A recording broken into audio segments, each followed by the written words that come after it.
Tko tu voli bombastične vijesti koje obećavaju uzburkati Maksimir?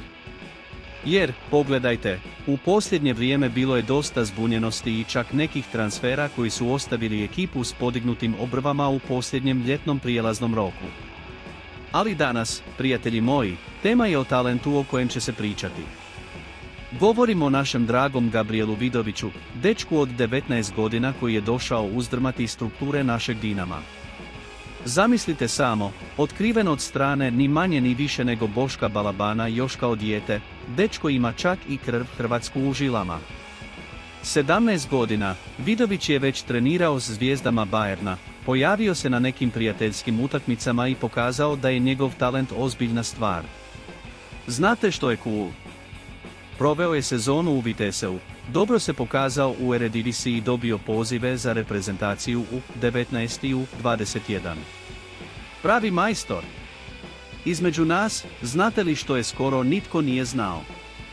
Igor Bišćan je inzistirao da dovede Vidovića u Dinamo. Ali, ljudi, nogomet ima svoje čarolije, zar ne? Bišćan se oprostio prije dolaska dečka, i tada su stvari počele biti pomalo čudne.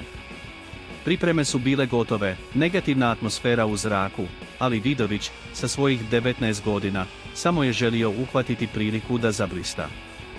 A sada, znate kako to ide u nogometu, zar ne? Ponekad stvari ne idu kako bismo željeli. Dinamo je počeo posrtati, stigli su negativni rezultati, a Vidović se nekako pretvorio u mali problem u priči.